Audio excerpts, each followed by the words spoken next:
everyone, welcome to my channel. So today I thought I would talk about me and Jesse's journey up until this point with infertility. My journey actually started when I was 16 years old. I was diagnosed with PCOS after having heavy periods, pain that would keep me out of school, and all the fun symptoms that come with PCOS. So I knew at age 16 that having kids would be super difficult, but I kept in mind that as long as I kept at a healthy weight and all of that, it might be a little bit easier. So flash forward 4 years when I met my husband.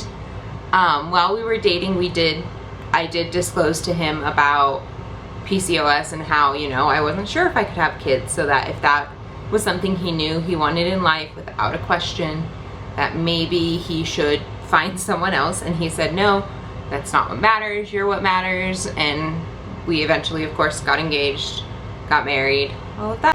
In March of 2014, I actually went off birth control.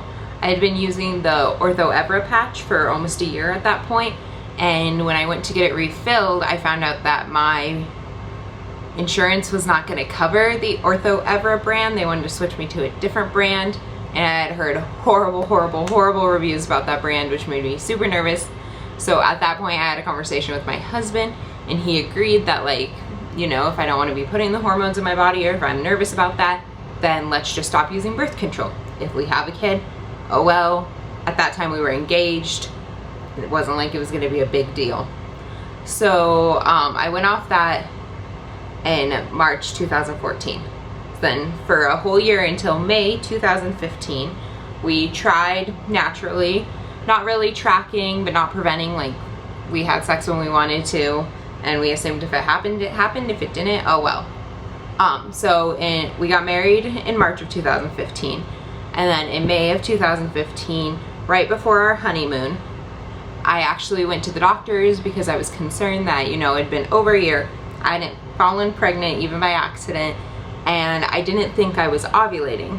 I could tell even though I was having 32-day cycles and really consistent cycles, I just still didn't feel like I was ovulating. I wasn't getting the symptoms of it. I wasn't getting positive ovulation tests at that point. Took my 21 level day blood, which checks your progesterone levels to see if you did in fact ovulate. And then that afternoon, we actually left for our honeymoon. So we get back from our honeymoon and set up an appointment to go over my results with my doctor I have now. And at that appointment, she told me that my suspicion was correct. My progesterone showed I was not ovulating, and asked if I was willing to try Clomid. So I said yes, of course, whatever can help us. Please help us. And so I went on Clomid starting my June cycle. Now, she also had me sent for an HSG test, and also strongly suggested getting my husband tested. Even though we were 90% sure it was me because of the PCOS, she still said, let's get the whole picture and let's check your husband. So June came. I started Clomid on cycle day 3. I had my HSG done on cycle day 10. My husband actually had his semen analysis results done on cycle day 2. So by cycle day 10, we had his full picture back. And so that morning we got the news that my tubes weren't blocked and that there actually was no sign of the PCOS at all. So it looks like I'm in remission from that, or whatever they say. I don't currently suffer from it, although that could always change.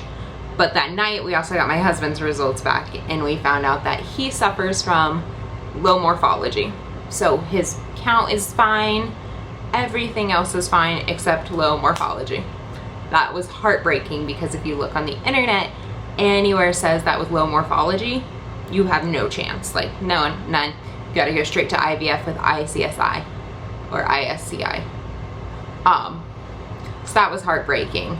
We continued the month of June, not expecting to get pregnant, especially because I did not ovulate on the 50 milligrams of Clomid.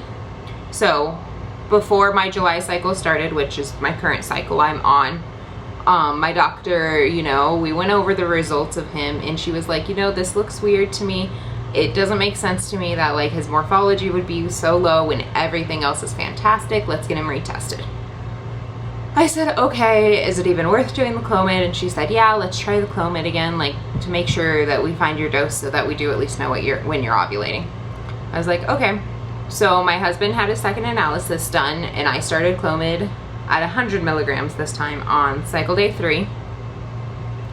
And basically, I, up until now, I did ovulate on it. I actually ovulated on cycle day 16. So when I'm filming this video, I am currently 9 days post-ovulation.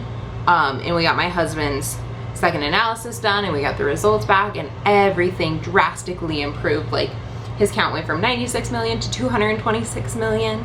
His motility sped up. His morphology went from 1% to 3%. And while 4% is still what is ideal for men, the fact that his improved at all, when I was reading that nothing can really be done to improve it, was fantastic news.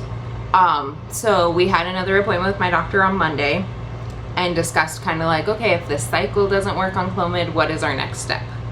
She suggested, and we talked about and agreed on, IUI. So I will be, assuming I'm not pregnant right now, which I really don't think I am, I will be having an IUI done in August, and I will be journeying that. I plan to do more like weekly vlogs leading up to that, in the day of vlog, so that you can see kind of all the stages of IUI.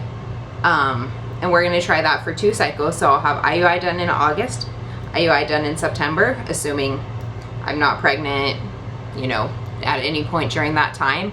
And then if the IUI in September does not take, me and my husband will actually be seeing a specialist in October to talk about the more pricier, bigger options, because right now I'm just seeing my OBGYN.